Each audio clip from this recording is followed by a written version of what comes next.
Hello everyone, मैं doctor Rukmini Chaudhary और जहाँ पे भी आप हमें देख रहे हैं हमारे इंस्टाग्राम, फेसबुक पे, हमारे यूट्यूब चैनल पे आप हैं। और आज के इस वीडियो में हम आपको जानकारी देने वाले हैं ब्लेफेरोस्पैज्म के बारे में। एक ऐसा आई न्यूरोलॉजिकल कंडीशन जिसमें आपकी आंख बंद हो जाती है और आपको देखने में फंक्शनल विजन डिस्टर्बेंसेस हो जाते हैं, यानी आपको दिखाई देने में प्रॉब्लम हो सकती है, आप बंद हो जाना। तो आज के इस पूरे वीडियो में हम बताएंगे कि ये क्या प्रॉब्लम है, ब्लेफेरोस्पैज्म क्या है, कैसे होता है, क्या इसके स्टिमुलाई हैं, क्या ट्रिगर्स हैं, कौन सी कंडीशन है और क्या कॉजेज हैं, क्या वजह है, किनको ये प्रॉब्लम ज्यादा होती है और इसके साथ और सिम्टम्स हैं, यानी कि क्या और लक्षण है और कैसे कैसे ये बीमारी वर्स होती है, यानी बीमारी का स्टार्टिंग का कंडीशन हम बात करेंगे और सीवियर केसेस की भी हम यहाँ पे बात करेंगे। बेस्ट इफेक्टिव होम्योपैथी मेडिसिन की हम बात करेंगे, डायग्नोसिस की जांच कैसे होती है वो भी हम बात करेंगे। जानकारी के लिए आपको पूरा वीडियो है और अगर आप यूट्यूब पे देख रहे हैं तो जो मेडिसिन के बारे में हम बात करने वाले हैं सभी दवाओं के लिंक आपको नीचे डिस्क्रिप्शन बॉक्स में मिल जाते हैं। और सभी से रिक्वेस्ट रहेगी कि जो मेडिसिन वाला पार्ट आप देखते हैं तो जो मेडिसिन है उसको थोड़ा सा आप समझने की कोशिश करें, क्योंकि केस के हिसाब से, कंडीशन के हिसाब से मेडिसिन चेंज हो जाती है। तो आइए स्टार्ट करते हैं। सबसे पहले हम बात करेंगे व्हाट इज ब्लेफेरोस्पैज्म, यानी ये क्या कंडीशन है। देखिए, ब्लेफेरो जो वर्ड होता है वो आपकी आई लिड के लिए यूज होता है, आंख की जो आपकी पालक होती है उसके लिए यूज होता है। और स्पैज्म का मतलब होता है कोई कॉन्ट्रैक्शन, ऐसा मूवमेंट जिसपे कंट्रोल नहीं होता है बॉडी का, अपने आप ही ट्विचिंग हो जाना, अकड़ जाना, ऐंठन हो जाना। तो ये एक ऐसा आई न्यूरोलॉजिकल डिसऑर्डर है जिसमें आपकी आंख लिड होती है वो अपने आप इनवॉलेंट्री ट्विचिंग हो जाती है, एक तरह से जर्की मूवमेंट हो जाता है, अपने आप उसकी मूवमेंट होती रहती है। और ऐसे ऐसे कुछ केसेस ऐसे होते हैं कि उनमें इतना ज्यादा जो है फ्रीक्वेंट बेसिस पे इतना ज्यादा मूवमेंट होता है, उसका ट्विचिंग होता है कि एक ऐसा कंडीशन आता है कि आपकी आई कुछ भी देखी जाती है कुछ कुछ केसेस में। कर लेते हैं यहाँ पे कॉजेस की, ट्रिगर्स की, स्टिमुलाई, ये प्रॉब्लम ज्यादा होती है और ये प्रॉब्लम होती क्यों है, वजह क्या है। देखिए, सबसे पहले तो इसका कोई एग्जैक्ट कॉज नहीं है, देयर इज नो एग्जैक्ट सीधा डायरेक्ट कॉज कोई नहीं है। कुछ थ्योरीज हैं जो रिसर्चर जो है बिलीव करते हैं, स्पेकुलेट करते हैं कि हाँ ये रीजंस हैं जो एसोसिएट किए जाते हैं कि इनकी वजह से आपको ये प्रॉब्लम देखा जा सकता है। उनमें सबसे कॉमन जो माना जाता है वो ये है कि कुछ इन्वायरमेंटल फैक्टर्स की वजह से और कुछ जेनेटिकल चेंजेस की वजह से ये प्रॉब्लम आप में देखी, फैमिली में भी रन करता हुआ देखा गया है, यानी फैमिली डिजीज है उसको मल्टीफैक्टोरियल, यानी कि कुछ एक कारण ना होके अलग अलग वजह का पूरा मिला जुला के जो असर देखा जाता है वो आपका ब्लेफेरोस्पैज्म की माल फंक्शनिंग देखी जाती है। आपके ब्रेन में जो बेसल गैंग्लियाज होते हैं उनके लिए ही जो मूवमेंट होती है हमारी, उनके लिए रेस्पॉन्सिबल होते हैं, तो उनका मैल फंक्शनिंग यानी उनका अच्छे से काम ना कर पाना, ये भी एक थ्योरी है जो बिलीव किया जाता है। ब्लेफेरोस्पैज्म को इसेंशियल ब्लेफेरोस्पैज्म भी कहा जाता है।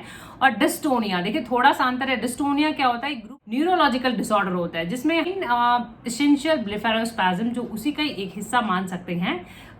डिस्टोनिया एक ब्रॉड टर्म, ब्रॉडली यूज किया जाता है। कुछ ट्रोमाज माने जाते हैं, इंजरी ट्रोमा, अगर आपको कोई चोट लगी है, बहुत ही रेयरली बट हाँ कई केसेस में ऐसा देखा भी जाता है। कोई आई डिजीज एसोसिएटेड होती है तो वो भी साथ में लिंक किया जाता है। तो ये कुछ बिलीव्ड थ्योरीज हैं जो ब्लेम किए जाते हैं, डायरेक्ट कॉज नहीं है।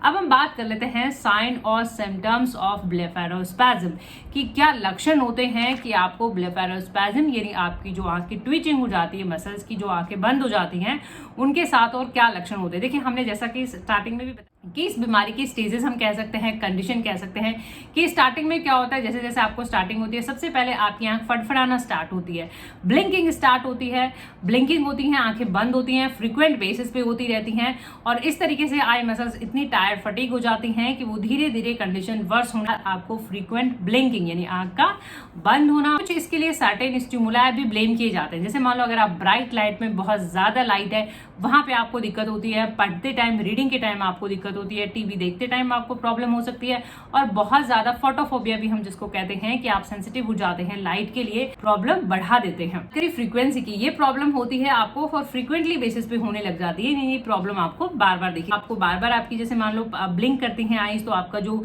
विजन है वो थोड़ा नैरो हो जाता है, तो आपको देखने में भी थोड़ी दिक्कतें आ सकती है, मुश्किल हो जाता है पेशेंट्स को वो ओपन करना, it is very hard to open the affected. और यूजुअली ये बायलेटरल देखा जाता है, यानी बोथ आईज में देखा जाता है, ये दोनों ही साइड में ये प्रॉब्लम देख। और क्रिटिकल केसेस में कंडीशन इतना खराब हो जाता है पेशेंट जो है ओपन ही नहीं कर पाते हैं, eyelid complete closure of eyelid हो जाता है पूरी तरीके से।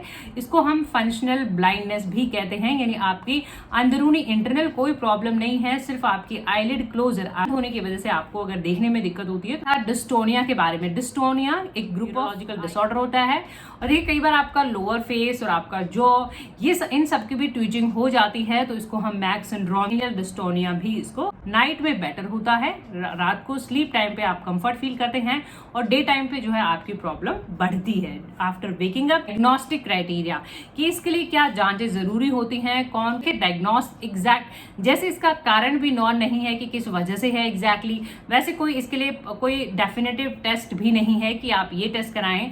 इसके लिए एग्जामिनेशन डायग्नोसिस के लिए आपका थोरोली एग्जामिनेशन करना, कैरेक्टरिस्टिक सिम्टम्स लेना कि आपके क्या सिम्टम्स हैं, कैरेक्टरिस्टिक पूरा कंप्लीट डिटेल पेशेंट हिस्ट्री, पूरी पेशेंट हिस्ट्री लेना, विजन रिलेटेड प्रॉब्लम, सारे सिम्टम्स को कलेक्ट करना। हम इसके ट्रीटमेंट पार्ट पे देखिए, एलोपैथी मोड ऑफ ट्रीटमेंट और होम्योपैथी हम दोनों ही डिस्कस करेंगे।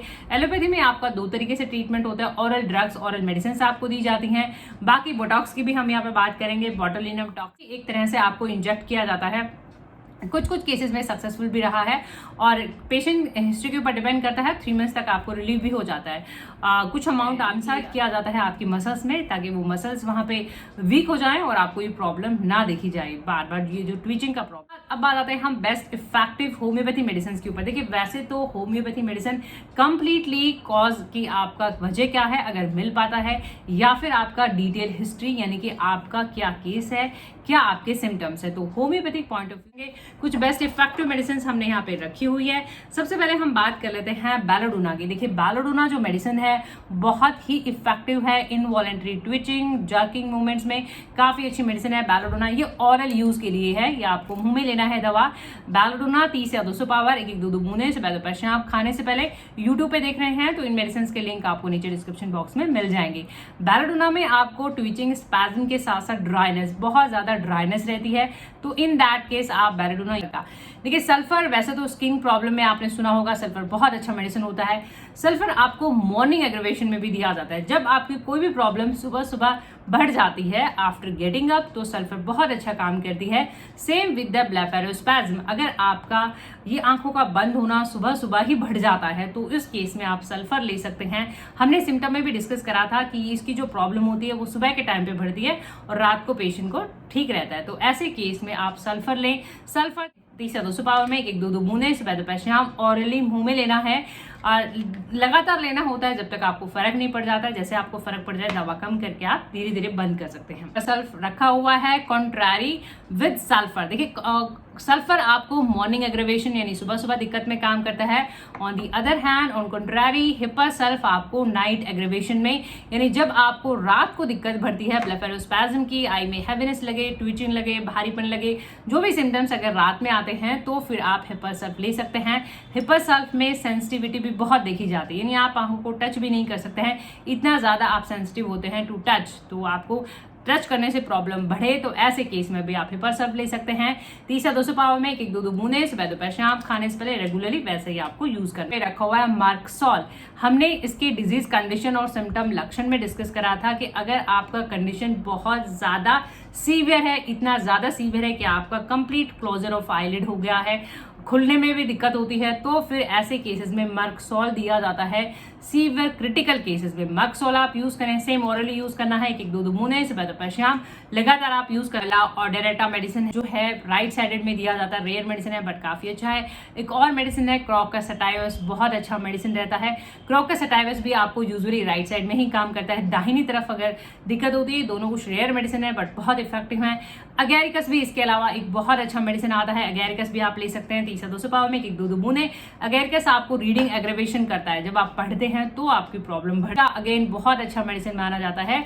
यूफ्रेशिया में फोटोफोबिया एक बहुत ही कैरेक्टरिस्टिक फीचर आता है, यानी पेशेंट को सेंसिटिव हो जाते हैं लाइट के लिए, लाइट से आपको बहुत ज्यादा दिक्कतें होती है, तो वैसे में आप यूफ्रेशिया ले सकते हैं। लेने का तरीका लगभग सेम ही रहेगा, 1-2 बूंदे सुबह दोपहर शाम। उसमें आपको स्क्विंटिंग भी देखा जाता है ब्लेफेरोस्पैज्म के साथ साथ, बहुत इफेक्टिव है।